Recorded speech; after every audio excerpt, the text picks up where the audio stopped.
Bab 241 tangkap Fang Yu. Namun Fang Yu sama sekali tidak mempedulikannya. Pikirannya sepenuhnya terfokus pada kemungkinan sumber energi dalam tubuh Valet. Haruskah aku menggunakan teknik pemakan jiwa untuk menyerapnya secara langsung? Atau haruskah aku mengeluarkannya terlebih dahulu?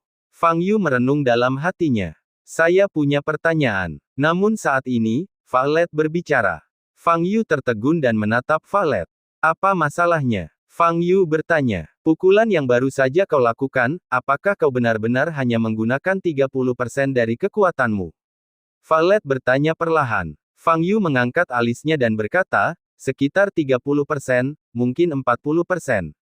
Sulit bagiku untuk mengatakannya dengan pasti. Kekuatan tidak begitu mudah dikendalikan. Setelah mendengar jawaban Fang Yu, cahaya di mata Valet benar-benar menghilang. Dia tahu bahwa dalam situasi ini, Fang Yu tidak perlu menyombongkan diri padanya. Kekuatan 30%. Dengan hanya 30% kekuatannya, dia memukulnya begitu keras hingga dia tidak bisa berdiri. Kesenjangan antara dirinya dan Fang Yu begitu besar sehingga tidak berlebihan jika digambarkan sebagai jurang yang tidak dapat diatasi. Sebagai balasannya, kau harus menjawab pertanyaanku, kata Fang Yu. Aku tahu kamu belum berlatih Qi, aku ingin tahu, dari mana sumber energimu. Ketika mendengar pertanyaan ini, mata Valet bergerak sedikit, tetapi dia tidak menjawab. Ini adalah rahasia pribadinya dan dia tidak pernah menceritakannya kepada orang terdekatnya. Sekarang dia menghadapi situasi putus asa, jadi tidak perlu memberi tahu siapapun. Melihat Valet menutup mulutnya rapat-rapat, Fang Yu tidak marah dan berkata, aku tahu kau tidak akan memberitahuku, tapi aku bisa menemukannya sendiri. Fang Yu berkata sambil mengulurkan tangannya dan menekannya di tengah dada Valet. Wajah Valet berubah drastis, tetapi dia tidak berdaya menghentikannya. Benar saja, benda itu ada di dalam. Aku sudah bisa merasakan energi yang terkandung di dalamnya. Mata Fang Yu berbinar dan dia berpikir dalam hati. Setelah memikirkannya, Fang Yu langsung mengaktifkan teknik melahap jiwa. Pada saat ini, dada Valet tiba-tiba terasa panas. Ledakan. Kekuatan yang mengerikan tiba-tiba meledak dari dadanya. Fang Yu terkejut dan langsung terpesona oleh kekuatan luar biasa ini. Kemudian, cahaya ungu muncul dan menyelimuti seluruh tubuh Valet. Suara mendesing. Cahaya ungu muncul dan terbang dengan kecepatan hampir secepat kilat, hanya meninggalkan jejak bayangan. Ketika Fang Yu bangkit dari tanah, cahaya ungu telah sepenuhnya menghilang di langit malam. Jauh, 4 pembunuh tingkat raja tampak pucat. 2 di antara mereka gemuan Valet, bukanlah tandingan Fang Yu. Terlebih lagi, Lady Valet kemungkinan besar dibunuh oleh Fang Yu. Setelah malam ini, organisasi Valet akan pergi dulu dari sini, sampaikan pesan ini kembali ke markas besar, dan ikuti instruksi dari markas besar. 80, tak bisa berkata apa-apa. Mereka tahu bahwa keributan besar tadi kemungkinan besar disebabkan oleh Fang Yu di depan mereka. Namun, tidak seorang pun mengenal Fang Yu, dan tidak seorang pun berani bertanya.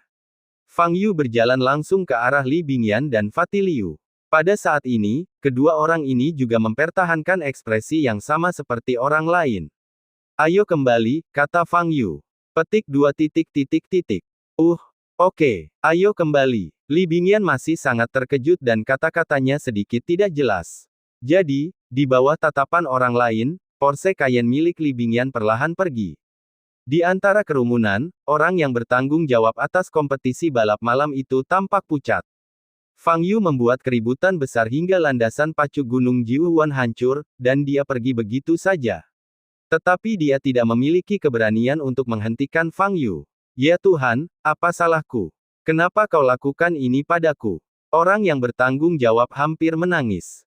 Di dalam mobil, setelah hening beberapa saat, Li Bingyan akhirnya tidak dapat menahan diri untuk bertanya, Bos, apa yang terjadi barusan? Fang Yu melihat keluar jendela dan berkata, tidak apa-apa, aku baru saja bertengkar dengan wanita itu. Benarkah itu wanita itu? Wajah Li Bingyan dan Fatih Liu berubah dan mereka bertanya dengan mata terbelalak. Mereka awalnya mengira Valet mengundang Fang Yu masuk ke mobil karena dia ingin melakukan sesuatu yang seru bersama Fang Yu. Tapi aku tidak menyangka kebenarannya bahkan lebih menarik. Kau membunuhnya. Li Bingyan menelan ludah dan berkata.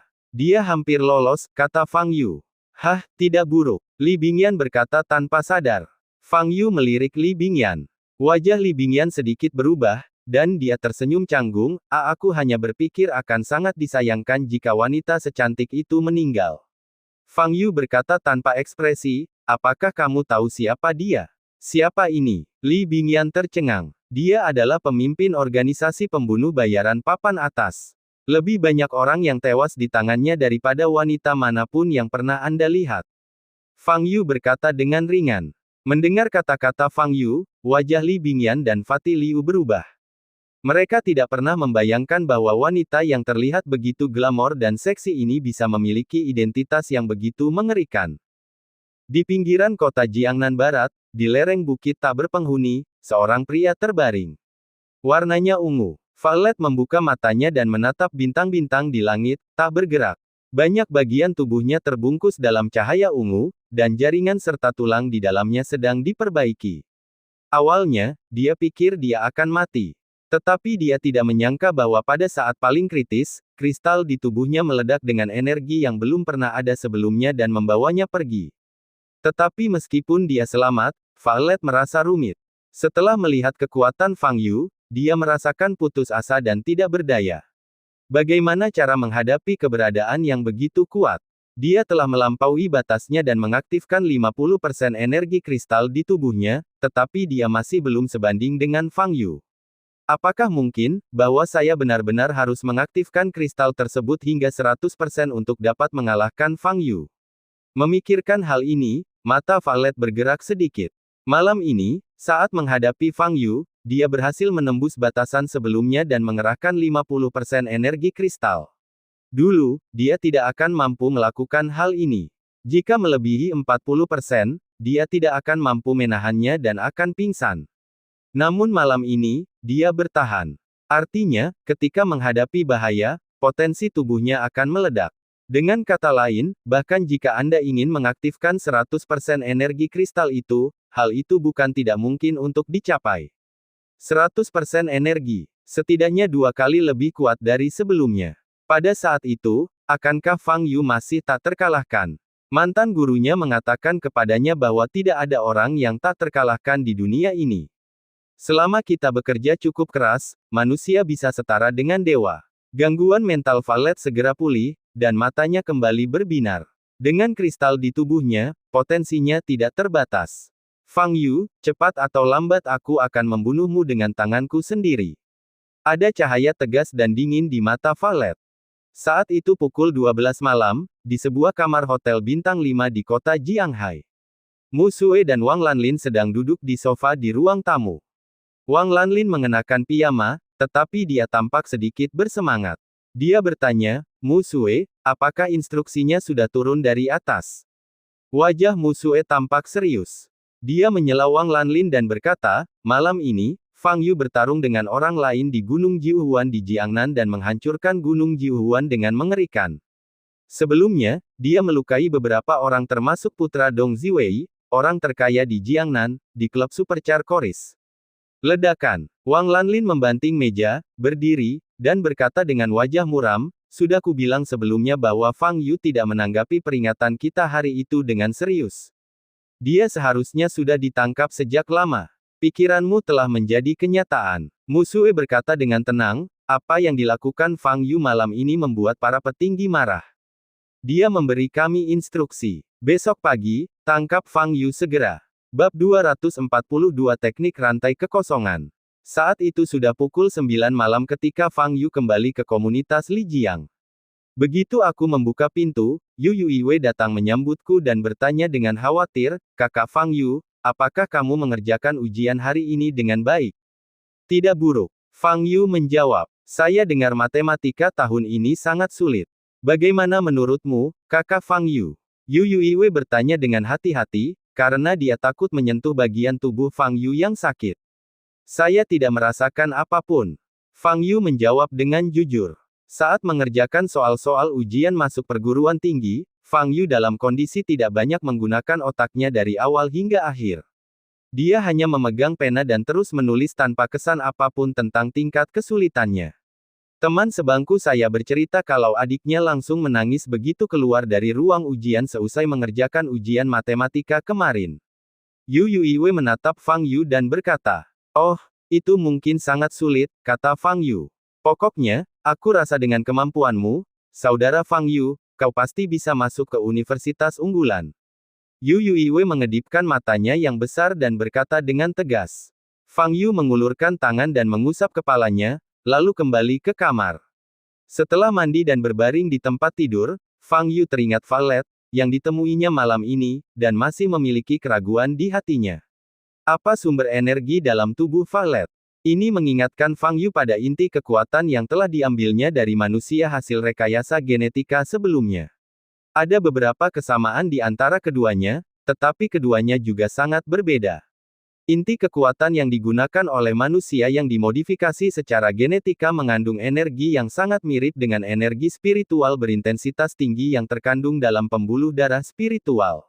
Namun, energi yang terpancar dari Violet tidak ada hubungannya dengan energi spiritual. Artinya, sumber energi dalam tubuhnya bukanlah inti kekuatan yang sama seperti yang dimiliki manusia hasil rekayasa genetika. Dalam 2000 tahun terakhir, aku benar-benar telah berjalan mundur. Fang Yu berpikir dalam hati sambil berbaring di tempat tidur. Belakangan ini, ia makin banyak menjumpai hal-hal yang belum pernah dilihatnya, sehingga ia mendesah melihat kemajuan zaman. Namun, karena Violet belum mati, Fang Yu akan menemuinya lagi. Pada saat itu, keraguan Fang Yu pasti akan teratasi. Keesokan paginya, Fang Yu turun ke bawah untuk lari pagi. Cuacanya sangat bagus dan matahari bersinar cerah. Fang Yu berlari-lari di sepanjang trotoar di samping Li Jiang. Fang Yu berhenti berlari setelah kurang dari 5 menit. Karena dua sosok muncul di depannya. Jelaslah bahwa kedua sosok itu telah lama menunggunya di sini. Mereka adalah pria dan wanita yang menyebut diri mereka sebagai orderer yang telah saya lihat lebih dari sebulan yang lalu, Mu Sue dan Wang Lanlin. Apakah ada sesuatu yang ingin kamu bicarakan padaku? Fang Yu memandang mereka berdua dan bertanya dengan tenang. Tentu saja ada sesuatu. Wang Lanlin berkata dengan senyum muram di wajahnya. Oh, ada apa? Ceritakan padaku. Fang Yu mengangkat alisnya dan berkata, apa yang telah Anda lakukan sehingga Anda perlu menanyakannya kepada kami? Senyum di wajah Wang Lanlin menghilang, digantikan oleh rasa dingin. Mu Sue, yang berdiri di sampingnya, berkata dengan wajah serius, Tuan Fang Yu, saya rasa Anda harus tahu mengapa kami ada di sini. Aku benar-benar tidak tahu. Kalau kamu tidak memberitahuku, aku akan melanjutkan lari pagiku, kata Fang Yu. Tadi malam, perkelahian terjadi di lintasan balap Gunung Jihuan di Jiangnan, yang menyebabkan konsekuensi yang sangat serius. Mu Sue menatap Fang Yu dan berkata dengan suara yang dalam. Oh, saya tahu tentang hal ini. Fang Yu menyelam Mu Sue. Terakhir kali kita bertemu, kami sudah mengingatkanmu untuk tidak melanggar aturan lagi. Namun, melihat hasilnya, kamu tidak mengindahkan kata-kata kami. Mu Sue berkata sambil menyipitkan matanya. Saya ingin bertanya, bagaimana Anda tahu kalau saya yang menyerang landasan pacu Gunung Jihuan kemarin? Fang Yu bertanya. Haha, kami punya sistem intelijen sendiri. Selama kamu berada di wilayah Tiongkok, apapun yang kamu lakukan, kami mengetahuinya dengan jelas. Wang Lanlin mencibir. Karena sistem intelijenmu begitu kuat, mengapa kau tidak mencari masalah dengan orang-orang yang bertarung denganku, tetapi harus datang kepadaku? Fang Yu mengangkat alisnya dan bertanya. Wajah Mu Sue sedikit berubah dan dia hendak berbicara. Biar ku beritahu ini. Orang yang kulawan kemarin adalah pemimpin organisasi Violet. Fang Yu berkata dengan tenang, kau seharusnya pernah mendengar tentang organisasi pembunuh ini, kan? Karena kalian, para pengawal ketertiban, seharusnya menjaga ketertiban, mengapa kalian tidak menangkap Violet saja daripada mengganggu warga baik sepertiku yang sedang berusaha menyingkirkan bahaya? Apakah Anda warga negara yang baik? Tahukah Anda berapa banyak kerusakan yang Anda buat tadi malam?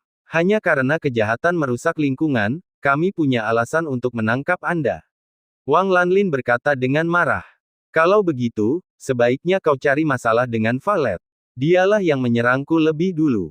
Fang Yu berkata dengan acuh tak acuh, awalnya, saya hanya ingin pergi ke sana untuk menonton orang lain balapan. Kami hanya melihat hasilnya, kata Mu Sue. Hasilnya bukan hanya karena aku saja. Valet juga harus ikut bertanggung jawab, kata Fang Yu. Wajah Musue berubah dan dia dicekik oleh Fang Yu dan tidak bisa berbicara. Semua informasinya diberikan kepadanya oleh orang lain, dan dia tidak tahu apa-apa tentang valet yang disebutkan Fang Yu. Saya sarankan kamu kembali dan selidiki lebih lanjut dan tangkap valet itu. Ini adalah cara yang benar untuk berbuat baik dan menjaga ketertiban. Fang Yu berkata sambil tersenyum. Bukan giliran kalian untuk menuding kami, para orderer. Wang Lanlin berkata dengan dingin, perintah yang diberikan kepada kami oleh para petinggi adalah untuk menangkapmu saja. Kami sama sekali tidak peduli dengan valet.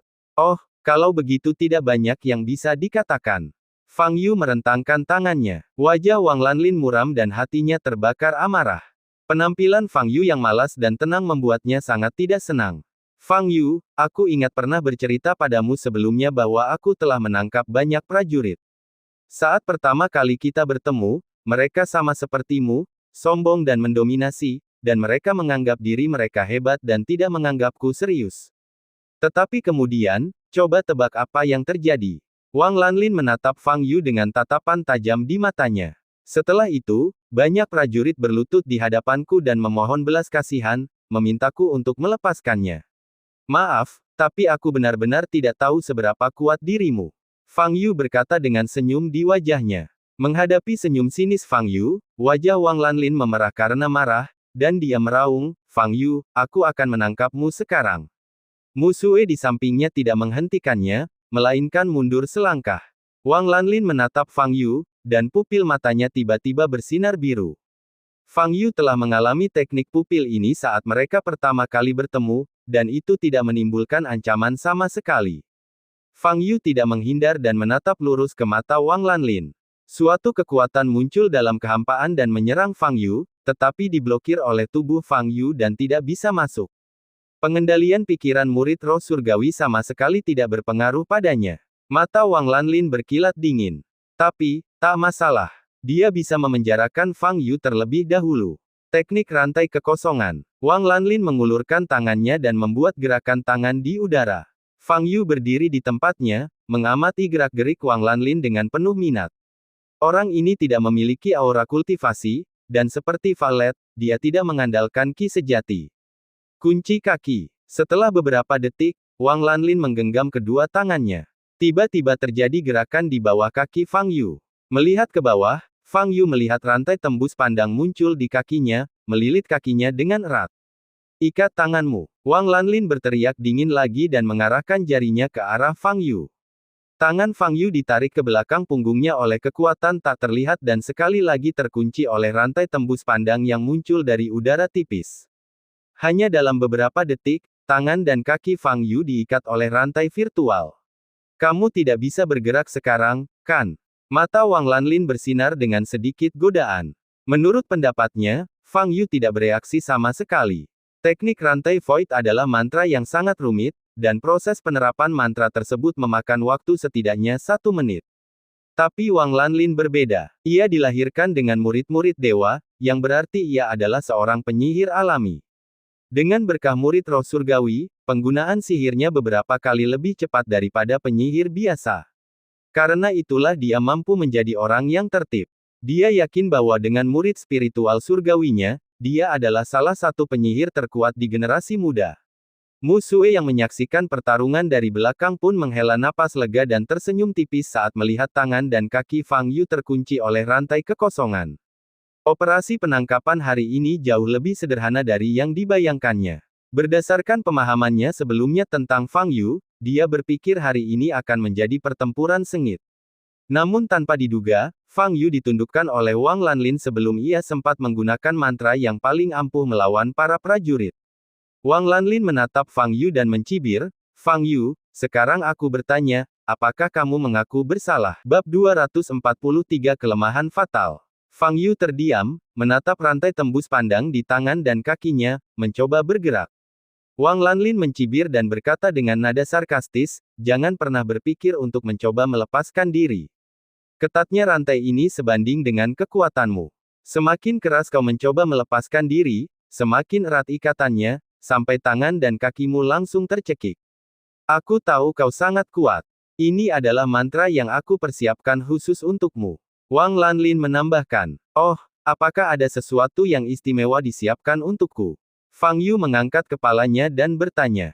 Wang Lanlin menggelengkan kepalanya dan berkata dengan nada meremehkan, bahkan jika kamu memilikinya, tidak perlu menggunakannya. Sepertinya kami melebih-lebihkan kekuatanmu. Sambil berbicara, Wang Lanlin mengulurkan tangannya lagi dan membuat gerakan tangan.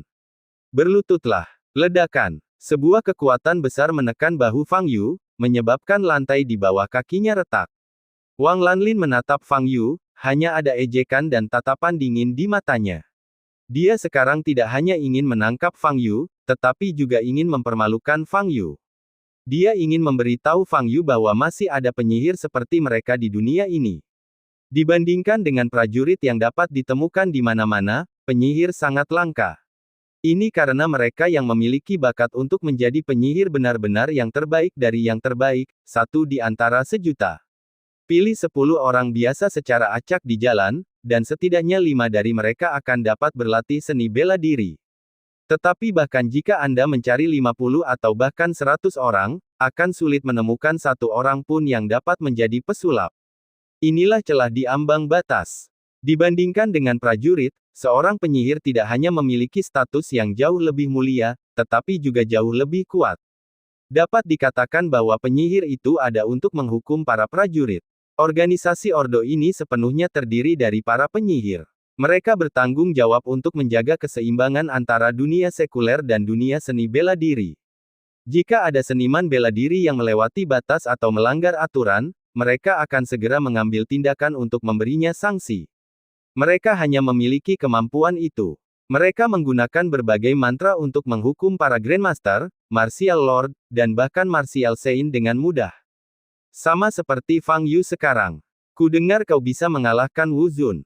Jadi apa? Bukankah karena aku menggunakan teknik rantai void untuk mengurungmu dan membuatmu tidak bisa bergerak? Wang Lanlin menunjukkan senyum main-main di wajahnya dan terus membuat gerakan tangan untuk meningkatkan tekanan pada Fang Yu. Ledakan. Fang Yu ditekan ke tanah. Mu Sueleng di samping menatap Fang Yu dengan mata acuh tak acuh. Menurutnya, misi penangkapan hari ini telah selesai. Apa yang dilakukan Wang Lanlin sekarang hanya melampiaskan amarahnya. Dia tidak bermaksud menghentikannya. Sikap Fang Yu membuatnya sangat tidak senang. Karena itu, dia senang melihat Fang Yu menderita. Tekanan pada Fang Yu semakin berat dan berat, tetapi Fang Yu masih berdiri tegak. Akan tetapi, tanah di bawah kakiku tidak mampu lagi bertahan dan terus amblas. Apakah kamu seorang penyihir? Fang Yu bertanya. Ya, saya penyihir bintang 3, Wang Lanlin. Wang Lanlin berkata dengan bangga. Mata Fang Yu bergerak sedikit. Ia menduga bahwa penyihir yang disebut itu pastilah penyihir pada zamannya. Tak satu pun dari mereka yang mengolah ki sejati, tetapi malah mengandalkan atribut tubuh dan berbagai instrumen magis serta mantra untuk merapal mantra. Mungkin karena perubahan zaman, sebutan wizard menjadi agak merendahkan, sehingga diganti menjadi magisian. Penyihir bintang 3, apakah itu dianggap kuat? Fang Yu bertanya. Wang Lanlin tersenyum dingin dan berkata, total ada 6 bintang untuk penilaian kekuatan penyihir, dan 3 bintang hanya dapat dianggap rata-rata. Tetapi seorang penyihir bintang 3 sudah jauh lebih kuat daripada para ahli bela diri di antara kalian para prajurit. Ternyata dia hanya penyihir bintang 3, tidak heran dia begitu lemah. Fang Yu menggelengkan kepalanya dan berkata, apa katamu? Wajah Wang Lanlin berubah dan dia berkata sambil menggertakkan gigi. Apa yang paling tidak tahan dia lihat adalah ekspresi sinis di wajah Fang Yu.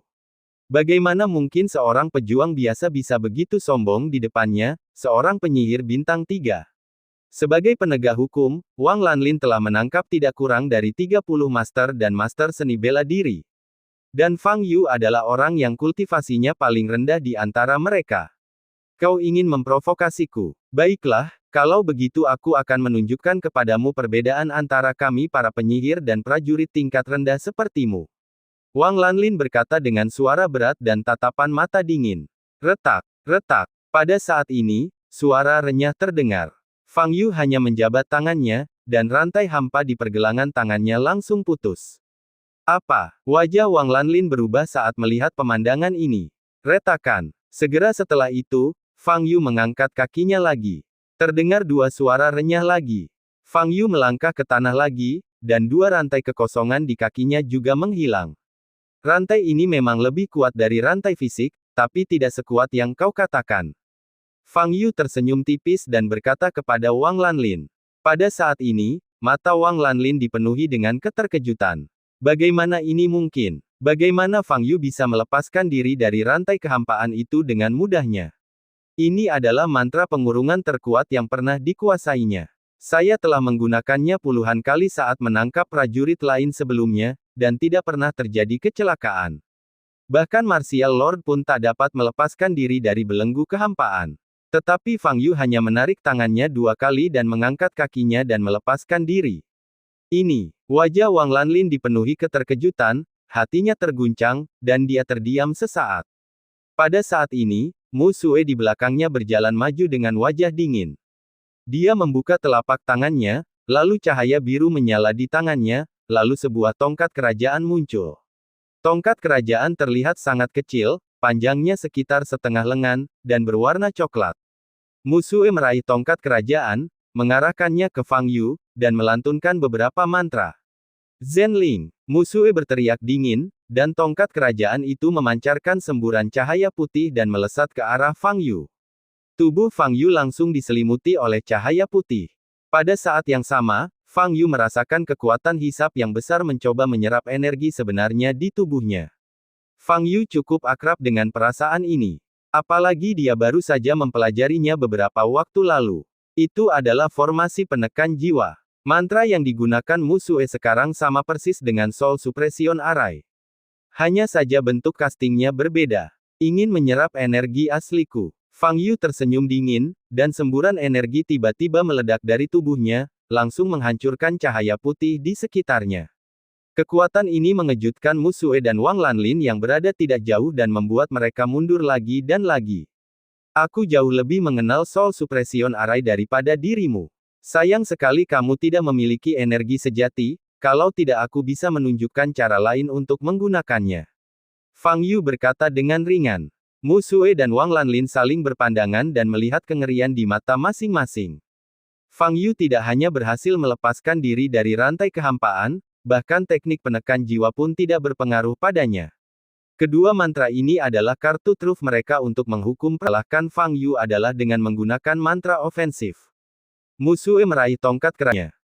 Wajah Mu Sue berubah, dia menggertakkan giginya dan melambaikan tongkat kerajaan lagi. Tek, bola api besar itu langsung meledak tanpa meninggalkan percikan sedikit pun. Es dan api, pencapaian sihir Mu memiliki kelemahan fatal. Artinya, tanpa mengembangkan ki sejati atau berlatih bela diri, kemampuan bertarung jarak dekat mereka hampir nol. Oleh karena itu, ketika mempelajari mantra, instruktur sering memperingatkan mereka. Saat bertarung, jangan biarkan lawan mendekati Anda. Bab 244 menuju Nandu. Mundur cepat. Mu Sue berteriak tajam sambil mengayunkan tongkat kerajaannya. Teknik keringanan. Cahaya lembut menyelimuti kakinya, membuatnya merasa ringan dan anggun dalam sekejap. Dengan tendangan kakinya, Mu Sue melangkah mundur. Tetapi Wang Lanlin hanya berdiri di sana. Kedua murid spiritual itu bersinar dengan cahaya yang kuat. Sekarang, dalam visinya, kecepatan segala sesuatu di sekitarnya melambat. Karena itu, dia sama sekali tidak takut saat Fang Yu mendekatinya. Dengan memperlambat, dia dapat menghindari setiap serangan dengan mudah. Tapi bagaimana dengan Fang Yuren? Wang Lanlin melihat sekeliling tetapi tidak melihat Fang Yu. Aku di sini. Pada saat ini, suara Fang Yu tiba-tiba muncul di telinga Wang Lanlin. Ekspresi Wang Lanlin sedikit berubah. Dia berbalik dan melihat Fang Yu menatapnya dengan senyuman di wajahnya. Pada saat yang sama, dia mengulurkan tangan kanannya dan menamparkan pipinya. Untungnya, ada Tian Lingtong. Dalam penglihatan Wang Lanlin, tamparan itu datang ke arahnya dengan kecepatan yang sangat lambat. Anda juga bisa bersembunyi. Ledakan. Saat Wang Lanlin hendak menghindar, dia merasakan sakit yang tajam di pipinya. Wang Lanlin terjatuh dengan keras ke tanah, merasa pusing, dan segera kehilangan kesadaran.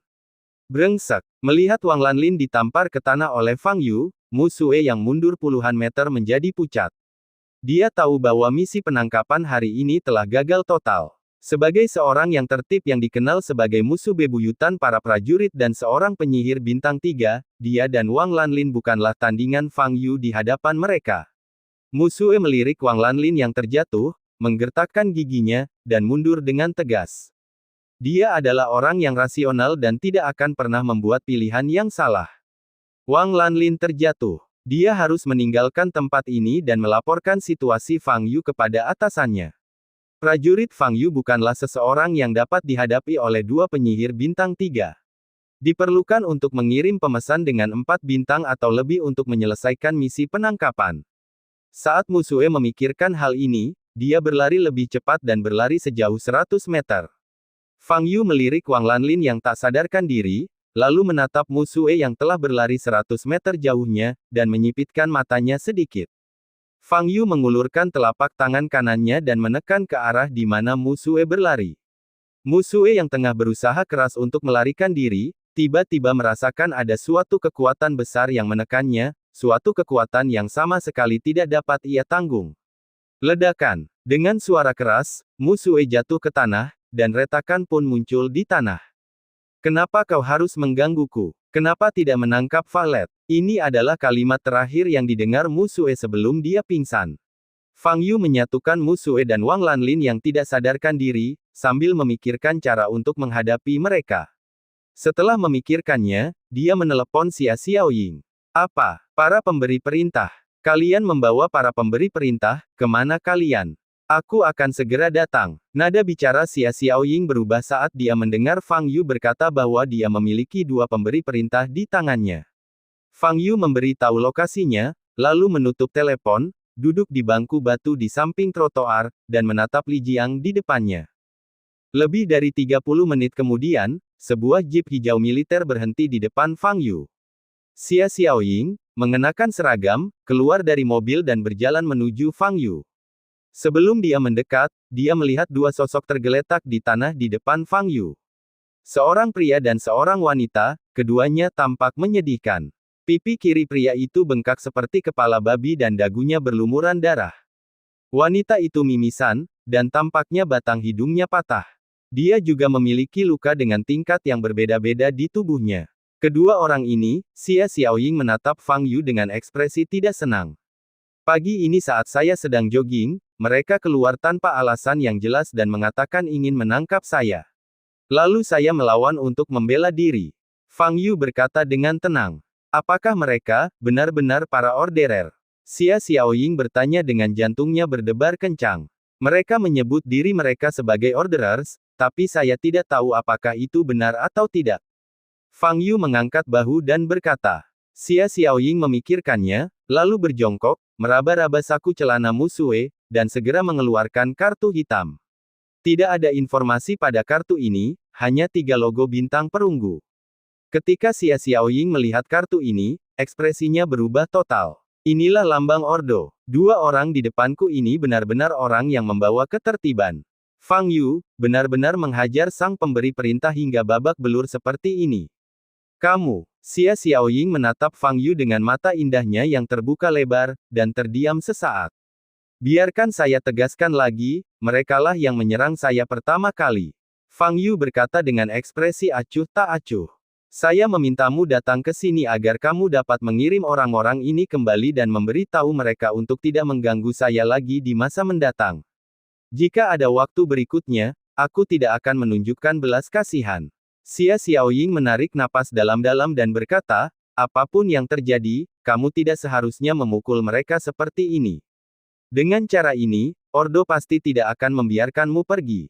Aku sudah pernah bilang padamu sebelumnya bahwa sebaiknya jangan menarik perhatian Ordo, karena begitu mereka menargetkanmu, mereka akan terus mengawasimu hingga mereka menangkapmu, dan membuatmu menghilang dari pandangan dunia. Saya tidak yakin mereka punya kekuatan seperti itu. Fang Yu mengangkat alisnya dan berkata. Xia Xiaoying menatap kedua orang yang tergeletak di tanah dan berkata dengan suara yang dalam, dari kartu-kartu itu, kedua orang ini hanya memiliki 3 bintang. Ini berarti bahwa di dalam Ordo, mereka hanya berada di level 3 bintang. Dikatakan bahwa di dalam Ordo, yang paling kuat memiliki tanda bintang 6. Aku tahu itu. Dia baru saja mengatakannya. Fang Yu menatap Wang Lanlin yang tak sadarkan diri dan berkata. Melihat ekspresi Fang Yu yang acuh tak acuh, Xia Xiaoying tahu bahwa tidak ada gunanya mengatakan lebih banyak lagi. Kekuatan Fang Yu memang sangat kuat, lebih kuat dari prajurit manapun yang pernah dilihatnya sebelumnya. Akan tetapi, tujuan awal didirikannya organisasi Ordo adalah untuk memeriksa dan menyeimbangkan para prajurit. Di tangan mereka, mereka memiliki banyak metode untuk menahan para prajurit. Pembunuh yang dulunya terkenal dan berdarah-darah, tiba-tiba menghilang tanpa jejak suatu hari. Meskipun tidak ada berita yang jelas, semua orang tahu bahwa dialah yang mengambil tindakan untuk menghukumnya. Dikatakan bahwa tingkat kultivasi dewa pembunuh hampir mencapai puncak martial Sein. Akan tetapi, orang sekuat itu pun tidak dapat lolos dari hukuman penguasa ketertiban. Dapat dibayangkan betapa kuatnya fondasi organisasi Ordo. Fang Yu memang sangat kuat, tetapi jelas bukan langkah yang bijaksana untuk sepenuhnya menyinggung organisasi seperti Ordo. Aku akan membawa kedua orang ini pergi, lalu berunding dengan para pemberi perintah dan berusaha sekuat tenaga untuk menyelamatkanmu. Xia Xiaoying berkata setelah berpikir sejenak. Setelah itu, Xia Xiaoying meminta dua anak buahnya untuk membawa Mu Sue dan Wang Lanlin ke dalam mobil. Anda benar-benar harus bersikap rendah hati di masa mendatang. Xia Xiaoying menatap Fang Yu dan berkata dengan serius. Aku memang orangnya selalu rendah hati, tapi selalu saja ada orang yang ingin mencari masalah denganku, dan aku tidak bisa berbuat apa-apa, jawab Fang Yu. Xia Xiaoying ingin mengatakan sesuatu. Pada saat ini, Fang Yu tiba-tiba bertanya, apakah Anda memiliki informasi relevan tentang orang di Huaibei yang menggunakan api ungu? Petik 2. Tidak ada berita baru untuk saat ini. Xia Xiaoying menjawab. Fang Yu merenung sejenak dan berkata, pria itu telah membunuh banyak orang di Huaibei. Kamu seharusnya tahu ruang lingkup tindakannya, kan? Ya, dalam 2 bulan terakhir, 34 mayat dengan ciri-ciri kematian yang sama telah ditemukan secara berurutan, dan lokasi penemuan mayat-mayat ini tersebar di berbagai wilayah Huaibei dan Nandu. Dengan kata lain, orang ini kemungkinan besar beraktivitas di Huaibei dan Nandu, kata Xia Xiaoying. Huaibei Nandu. Fang Yu sedikit mengernyit. Tapi dia belum membunuh siapapun dalam setengah bulan terakhir. Ini berarti dia mungkin telah meninggalkan Nandu, kata Xia Xiaoying. Fang Yu menggelengkan kepalanya dan berkata, saya akan pergi ke Nandu secara langsung. Fang Yu kembali ke komunitas Lijiang dan bersiap berangkat ke Huaibei Nandu. Selama orang itu belum meninggalkan Nandu, Fang Yu pasti akan menemukannya. Fang Yu mengemas beberapa pakaian dan memasukkannya ke dalam ransel, siap untuk berangkat. Pada saat ini, dia menerima telepon dari Tang Xiaorou. Fang Yu sedikit mengernyit dan menjawab telepon. Fang Yu, apa yang sedang kamu lakukan? Tidak ada apa-apa. Fang Yu menjawab. Jadi kamu bebas sekarang. Tang Xiaorou berkata dengan sedikit terkejut. Apa yang ingin kamu lakukan? Fang Yu petik 2. Aku baru saja menyelesaikan ujian masuk perguruan tinggi. Aku ingin pergi jalan-jalan untuk bersantai, tetapi aku tidak dapat menemukan teman. Jika kamu punya waktu, Tang Xiaorou berkata dengan ragu-ragu. Saya sibuk. Fang Yu menyela sebelum Tang Xiaorou selesai berbicara. Kamu bilang saja kamu tidak ada kerjaan. Tang Xiaorou berkata dengan marah. Kalau tidak ada yang lain, saya tutup teleponnya. Fang Yu menutup telepon. Di sisi lain, Tang Xiaorou menghentakkan kakinya karena marah. Sialan Fang Yu Bao. Pertama kali dia mengajak seseorang keluar untuk bersenang-senang, dia ditolak mentah-mentah. Sungguh menyebalkan. Setelah marah beberapa saat, Tang Xiaorou menghela napas lagi dan melihat barang bawaan di tempat tidur. Tampaknya kali ini ketika dia pergi ke Huaibei Nandu, dia hanya bisa meminta saudaranya Tang Feng untuk menemaninya. Bab 245, Penguasa yang Sombong. Setelah menutup telepon Tang Xiaorou, Fang Yu menelepon Wang Yan lagi dan memberitahunya bahwa dia akan melakukan perjalanan jauh dan mungkin tidak akan kembali selama beberapa hari. Wang Yan mengira Fang Yu telah membuat janji dengan teman-teman sekelasnya untuk melakukan perjalanan kelulusan, jadi dia tidak mengajukan pertanyaan lebih lanjut. Setelah itu, Fang Yu meninggalkan komunitas Lijiang dan menaiki kereta berkecepatan tinggi ke Huaibei Nandu. Daerah militer Jiangnan, kompleks militer. Setelah Xia Xiaoying mengirim Mu Sue dan Wang Lanlin yang terluka dan tidak sadarkan diri ke rumah sakit militer, dia datang ke kompleks. Ketika Xia Heguang kembali dari rapat, dia terkejut melihat Xia Xiaoying. Xiaoying, mengapa kamu ada di sini? Sebagai pemimpin tim intelijen, kantor Xia Xiaoying terletak di ibu kota. Kecuali ada sesuatu yang mendesak, dia jarang datang sendiri. Saya datang ke Jiangnan 2 hari lalu untuk menangani masalah bisnis. Alhasil, saya kebetulan bertemu dengan acara besar lainnya. Xia Xiaoying berkata dengan ekspresi tak berdaya. Ada apa? Xia Heguang bertanya sambil mengerutkan kening. Xia Xiaoying menarik napas dalam-dalam dan memberitahu Xia Heguang bahwa Fang Yu telah melukai 2 orang pemesan. Setelah mendengar ini, wajah Xia Heguang menjadi sangat serius. Mengenai organisasi yang disebut The Orderers, sangat sedikit orang di dunia sekuler, atau bahkan di dunia seni bela diri, yang mengetahuinya. Bahkan sebagai panglima tertinggi suatu wilayah militer, ia hanya tahu sedikit tentang organisasi tersebut. Dia hanya mendengar nama dan gayanya, tetapi tidak pernah benar-benar menyentuhnya. Ordo, awalnya didirikan untuk menghukum prajurit yang tidak mematuhi aturan. Master Fang melukai 2 ordo dengan parah, akibatnya sangat buruk. Xia Heguang merasa berat hati. Ya, tetapi ini adalah konflik yang tidak dapat dihindari. Xia Xiaoying mengerutkan kening dan berkata, Fang Yu telah lama menarik perhatian ordo, dan alasan mengapa kedua belah pihak bentrok hari ini adalah karena kedua ordo ingin menangkap Fang Yu. Sudah sampai pada titik penangkapan. Kapan menurutmu mereka mulai mengincar Tuan Fang? Xia Heguang menatap Xia Xiaoying dengan bingung. Kemungkinan besar itu adalah pertempuran di Danau Yuexin. Pertempuran itu terlalu sensasional, kata Xia Xiaoying. Namun dalam pertarungan itu, Fang Yu bertarung melawan Guru Long yang berada di level martial honor. Keduanya adalah pejuang, jadi mereka seharusnya tidak melanggar aturan apapun, bukan?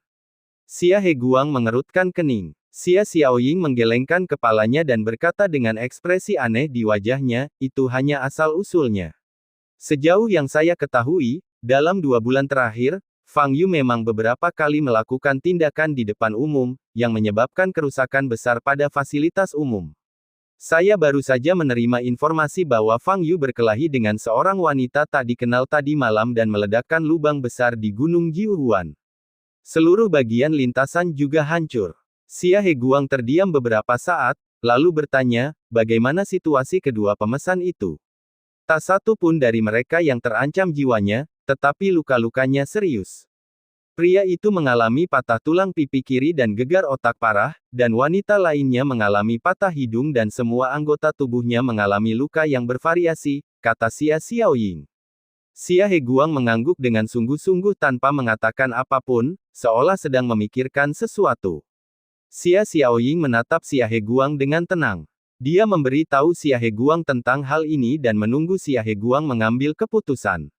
Setelah terdiam cukup lama, Xia Heguang berkata kepada penjaga di belakangnya, ambilkan ponsel pribadiku. Setelah beberapa saat, Xia Heguang mengambil ponsel lama itu, membuka buku alamat, menemukan nomor, dan menghubunginya. Beberapa menit kemudian, Xia Heguang menutup telepon dengan ekspresi agak muram di wajahnya. Para pemberi perintah sudah mengetahui tentang situasi Mu Sue dan Wang Lanlin. Sikap pihak lain terhadap Fang Yu sangat tegas. Fang Yu tidak hanya melanggar aturan prajurit berulang kali, tetapi juga melukai 2 petugas bintang 3 yang kami kirim. 2 kejahatan ini sudah cukup untuk menangkapnya. Mengenai posisi daerah militer Jiangnan, saya tidak peduli sama sekali. Kami adalah organisasi independen, tidak berafiliasi dengan departemen manapun, dan kami tidak perlu bertindak sesuai keinginan siapapun. Anda, daerah militer Jiangnan, tidak memiliki hak untuk ikut campur dalam tindakan kami. Saya tegaskan bahwa kami tidak akan menghentikan upaya kami untuk menangkap Fang Yu. Jika Anda, daerah militer Jiangnan, bersikeras untuk campur tangan, kami tidak akan mundur. Fang Yu, kamu harus membayar harganya. Selama negosiasi, Xia Heguang menugaskan Fang Yu pangkat militer dan menetapkan latar belakang militer untuknya. Tetapi para pemberi perintah tidak mempercayainya sama sekali, dan nada bicara mereka menjadi semakin dingin dan kasar. Organisasi Ordo ini sungguh arogan. Xia Heguang mendesah dan menggelengkan kepalanya. Pada saat ini, di luar halaman, Xia Weiyu berjalan masuk dengan marah. Kakek, aku mendengar semua yang kau katakan tadi. Kenapa kau harus begitu rendah hati untuk itu, Fang Yu? Xia Weiyu sangat marah hingga wajahnya menjadi pucat dan dia berjalan di depan Xia Heguang. Xia Heguang menatap Xia Weiyu dan mengerutkan kening. Weiyu, Tuan Fang telah membantu daerah militer Jiangnan kita memenangkan tempat pertama dalam kompetisi daerah militer 4 tahun. Bagaimana kita bisa membalas budi seperti itu? Kami tidak meminta bantuannya secara cuma-cuma. Kami membayarnya. Xia Weiyu berkata dengan marah. Hadiah. Tuan Fang bahkan tidak meminta ramuan dalam monster itu. Dia hanya meminta kita untuk mencari informasi, kata Xia Heguang. Jadi apa? Itu juga hadiah. Xia Weiyu berkata dengan tidak puas, Fang Yu telah melakukan kesalahan besar. Itu adalah kesalahannya sendiri. Itu tidak ada hubungannya dengan kita. Bajingan. Xia Heguang mengerutkan kening dan berteriak dengan marah, membuat Xia Weiyu ketakutan hingga seluruh tubuhnya gemetar. Melihat wajah Xia Heguang yang muram, Xia Weiyu tahu bahwa dia benar-benar marah. Guru Fang membantu kami memenangkan juara pertama dalam kompetisi. Ini bukan hanya sebuah kehormatan, tetapi juga manfaat yang nyata. Juara pertama dalam kompetisi distrik militer dapat membantu kami mendapatkan banyak sumber daya. Ini akan memainkan peran besar dalam pengembangan distrik militer dalam 4 tahun ke depan.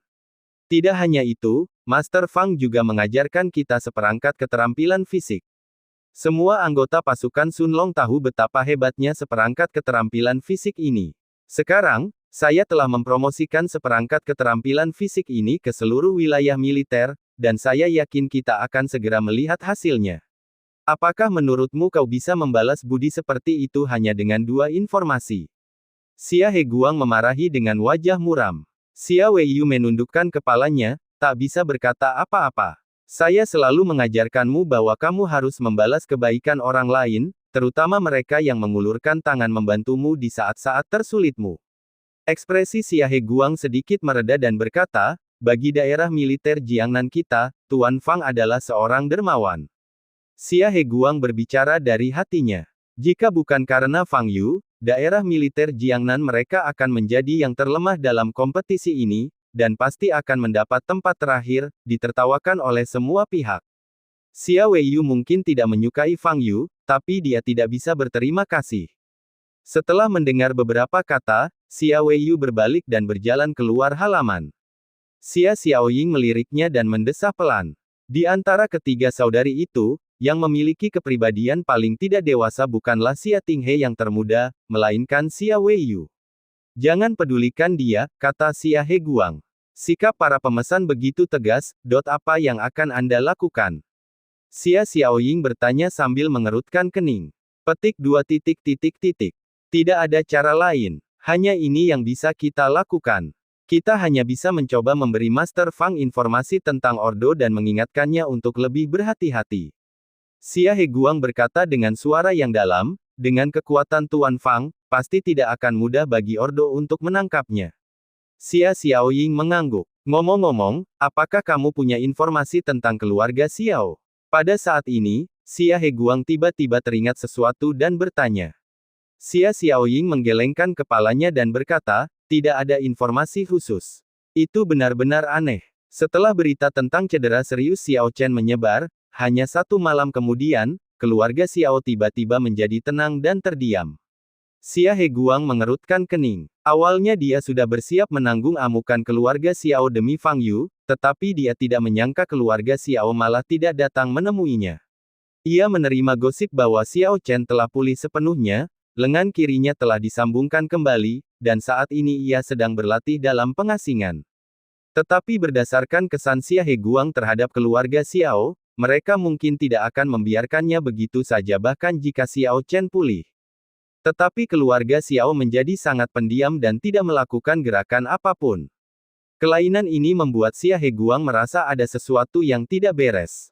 Saya akan terus memperhatikan tindakan keluarga Xiao dan segera memberitahu Anda jika ada berita, kata Xia Xiaoying. Ya, Xia Heguang mengangguk. Setelah menaiki kereta berkecepatan tinggi selama sekitar 3,5 jam, Fang Yu tiba di Huaibei Nandu.